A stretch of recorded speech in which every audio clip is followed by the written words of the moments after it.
మన ప్రభువును రక్షకుడైన యేసుక్రీస్తు పరిశుద్ధ నామమున ప్రియమైన సంఘ ప్రియమైన బిడ్డలారా, మరి కాల సమయం దేవుని వాక్యాన్ని ధ్యానించడం ముందుగా ప్రార్థన చేసుకున్న ప్రార్థన. కృపగల తండ్రి, దయగలమైన శ్రేణి బంగారు పాదాలకు లెక్కలేని వందనాలు, స్తుతులు, స్తోత్రములు. గతించిన రాత్రి అంతా నీ రెక్కల చాటును కాచి కాపాడి సంరక్షించిందేవా. మరి కాల సమయం సజీవ లెక్కించి ప్రార్థించుకుండగా వాక్యమైన దేవుడు వాక్యం ద్వారా నాతో మాతో మాట్లాడి మీరే మహిమ ఘనత ప్రభావాలు పొందమని యేసునామమున నడుచున్నాను తండ్రి. ఆమేన్. ప్రియమైన సంఘం ప్రియమైన బిడ్డ నడుముకు ఏర్పాటు చేయని వాక్య భాగము త్రిత్వము తర్వాతి 3వ ఆదివారం కొరకు ఏర్పాటు చేయబడిన పత్రికా వాక్య భాగము పేతురు రాసిన మొదటి పత్రిక 5వ అధ్యాయము 6 నుండి 11 వచనాలు ఈ విధంగా రాయబడింది. త్రిత్వము తర్వాతి 3వ ఆదివారం కొరకు ఏర్పాటు చేయబడిన పత్రికా వాక్య భాగము పేతురు రాసిన మొదటి పత్రిక 5వ అధ్యాయము 6 నుండి 11 వచనములు ఈ విధంగా రాయబడినవి. దేవుడు తగిన సమయమందు మిమ్మను హెచ్చించున్నట్లు ఆయన బలిష్టమైన చేతి కింద దీన మనస్కులై నుడి. ప్రియదేవుని సంగమా, ప్రియదేవుని బిడ్డలారా, భక్తుడైన పేతురు సెలవిస్తున్న మాట, దేవుని యొక్క సన్నిధిలో దీన మనస్సు కలిగి, అంటే దేవుని యొక్క ఆత్మ చేత, ఆత్మ సంబంధమైన ఉద్దేశాల చేత, దేవుని యొక్క కృప చేత మనము జీవించాలి. కాబట్టి మీరు ఒకరిని ఒకడు లోబడి ఉండండి అంటాడు. అంటే దేవుడు ఎలాగైతే మనల్ని ప్రేమించి మనం ఆయన యందు జీవించే వారమే ఉండాలో ఆ విషయాలను ఇక్కడ భక్తుడైన పేతురు గుర్తు చేశాడు. అందుకని దేవుడు తగిన సమయమందు మిమ్మల్ని హెచ్చించినట్లు అంటున్నాడు. ఆయన ద్వారా, ఆయన చేత, ఆయన బట్టి మనము సంతోషించాలి. కాబట్టి ఆ యొక్క ప్రేమ దేవుని నుండి మనము పొందేదై ఉన్నదనే విషయాన్ని గుర్తు చేస్తూ ఆయన బలిష్టమైన చేతి క్రింద దీన మనస్కులై ఉండండి అంటున్నాడు. అంటే దేవుని యొక్క హస్తాల కింద, అంటే ఆయన మనల్ని తన హస్తాల చేత మనల్ని ఆయన ఏర్పాటు చేసుకున్నారు.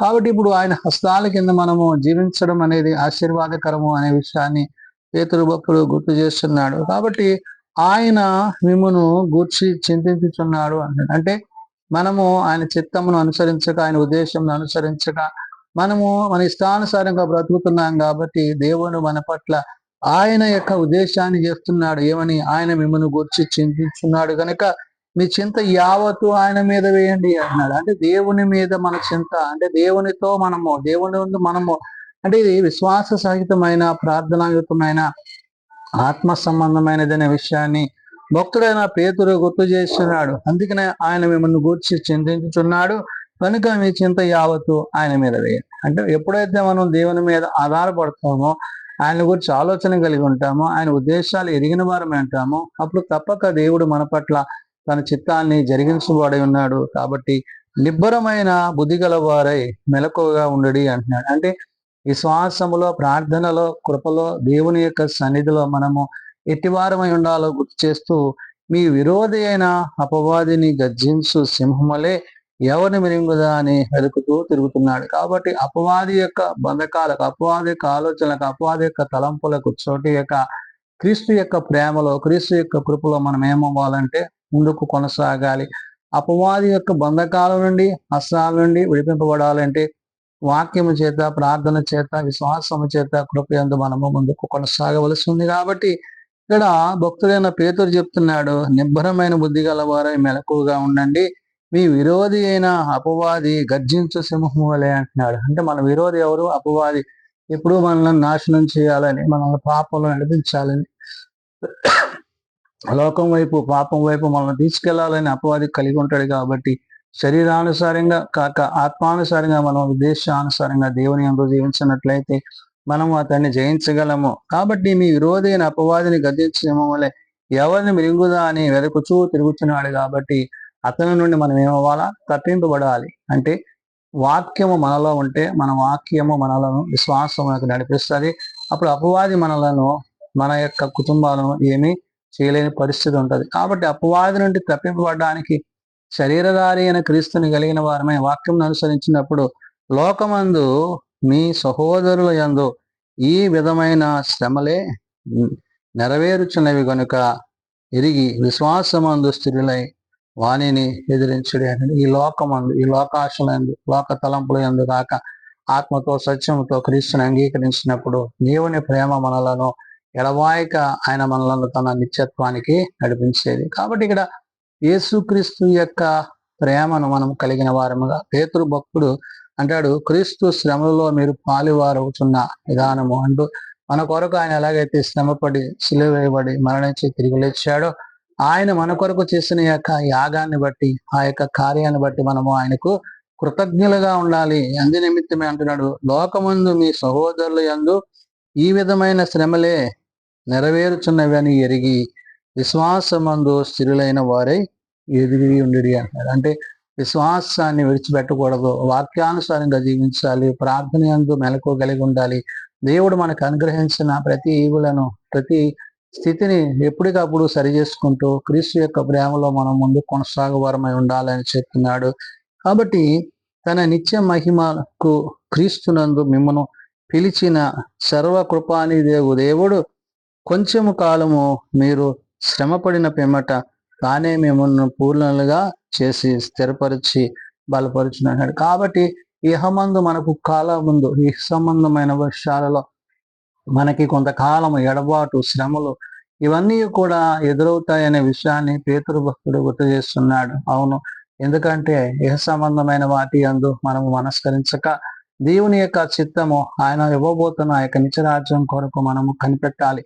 అందులో జీవించడానికి కావాల్సిన సిద్ధపాటు మనం కలిగి ఉండాలి. అందుకని తన నిత్య మహిమకు క్రీస్తునందు మిమ్మల్ని పిలిచిన అంటే ప్రభువులో మనం ఎలాగైతే జీవించాలని ఆయన తన స్వహస్తాల చేత మనం నిర్మించి ఆయన హస్తాల కింద మనల్ని కాపాడుతున్నాడో ఆ విషయాన్ని చెప్తున్నాడు. సర్వ కృపానిదేవుడు దేవుడు అని, సర్వము ఆయన ఉన్నాడు. కాబట్టి ఆయన కృపచేత రక్షింపబడిన మనము ఆ కృపాసనం యొద్దకు చేరాలంటే దేవుడు అంటున్నాడు, కొంచెము కాలము మీరు శ్రమపడిన పిమ్మట అంటే ఇహలోకమందు కలిగే శ్రమల నుండి మీరు విడిపింపబడి రక్షింపబడి ఆ ఉన్నతమైన దేవుని ప్రేమ చేత మీరు నింపబడతారు. తానే మేము నన్ను పూర్ణులుగా చేసి స్థిరపరిచి బలపరుచున్నాడు. కాబట్టి మనం ప్రభుతో ఉంటే మనకి ఆ నిత్యత్వాన్ని, ఆ స్థిరత్వాన్ని, ఆ నిత్యరాజ్యాన్ని ఆయన దయచేయను. కాబట్టి పేతురు మహాశయుడు సెలవిస్తున్నట్లుగా తానే మిమ్మల్ని పూర్ణులుగా చేసి స్థిరపరిచి బలపరచును. కాబట్టి ఎవరునందు మనం విశ్వాసంలో స్థిరపడాలంటే క్రీస్తు యేసునందు కలిగిన ఈ యొక్క రక్షణ విషయంలో మనము ఆయనతో పాలుభారం కావాలని పరిశుద్ధాత్మ దేవుడు పేతురు ద్వారా తెలియజేస్తున్నాడు. యుగ యుగములకు ప్రభావం ఆయనకు కలుగునగాక ఆమేన్. కాబట్టి సర్వయుగాలకు ఆయన దేవుడై ఉన్నాడు. కాబట్టి ఆ దేవాది దేవుని సన్నిధిలో మనము నిత్యము ఆయనను ఆరాధిస్తూ, స్థుతిస్తూ, ప్రార్థిస్తూ ఆయన యొక్క సన్నిధిలో మనము ఆయనతో పాటు జీవించే వారమై ఉండాలని ఈ యొక్క క్రితము తరువాతి 3వ ఆదివారంలో దేవుడు తన యొక్క ప్రేమ చేత, కృప చేత మరి పరిశుద్ధుడైన మరి పేతురు గారు తెలియజేసిన యొక్క మాటలను బట్టి మనము ఆయన యందును, ఆయన మన యందును సదాకాలము జీవించినట్లు తిరిగి ఆయన రాబోతున్నాడు. కాబట్టి ఆయన ఎదుర్కోవడానికి కావాల్సిన సిద్ధపాటు మనం అందరము కలిగి ఉండాలని పరిశుద్ధాత్మ దేవుడు భక్తుడైన పేతురు ద్వారా ఈ పత్రిక ద్వారా తెలియజేసిన మాటలు ప్రార్థన చేసుకున్నాం. ప్రేమ నమ్మకం కలిగిన మా తండ్రి, కలిగిన దేవ, ఇదిగో నాయన నీ సన్నిధిలో మేము నిత్యము నిలిచినట్లు, జీవించినట్లు నీ సహాయము, నీ సన్నిధి మాకు దయచేయండి. ఎందుకంటే నాయన నీవు మమ్మలను ప్రేమించి, ఆశీర్వదించి, వర్ధలు చేసి నీ కృపయందు మమ్మల్ని కాపాడుతున్నందుకే వందనాలు. నీ కృపాసని వద్ద చేరి స్థుతించే ధన్యత, యోగ్యత, నీ వాక్యమందు జీవించే స్థితి మాకు అనుగ్రహించండి. బలపరచువాడు, రోగులను స్వస్థపరచువాడు, ప్రార్థన అవసరాలు కలిగిన కుటుంబాలను లేవనెత్తువాడు, సేవకుడు నశించగా అంతటా అందరూ మారు మనసు కలిగి పాప క్షమాపణ కలిగి నీ నిత్యరాజ్యములో నీతో యుగాలు జీవించగలంగా కటికరపు దయచేయమని వాక్యమైన దేవుడు వాక్య ద్వారా మాతో మాట్లాడి మీరే మహిమ పొందమని అడుగుతున్నాం. ఏది నీ చిత్తమో, ఏది నీ అంగీకారమో మేము ఎరిగి గ్రహించినైనా నీ కృపాసనమందు చేరి నీ కృపయందు కొనసాగుట కటికరపు దయచేయండి. చిన్నబిడ్డలు, యవనులు, పెద్దలు, వృద్ధులు ప్రతివాని వాని తరగతుల చొప్పున ఆశీర్వదించి దీవించండి. రేపటి సభాతు కొరకు వీటి నుంచి మమ్మల్ని సిద్ధపరచమని మీ సన్నిధిలో చేసిన ప్రతి విజ్ఞాపన మీరు అంగీకరింపజేసుకొని మీరు ఆఖరికే మమ్మల్ని దీవించి సిద్ధపరిచి మేము నీతో నీ నిత్యరాజ్యంలో నిత్య మహిమలో ఉండగలముల కట్టి కృప దయచేయమని యేసు నామమున ప్రార్థించి వేడుకొనుచున్నాం తండ్రి, ఆమేన్.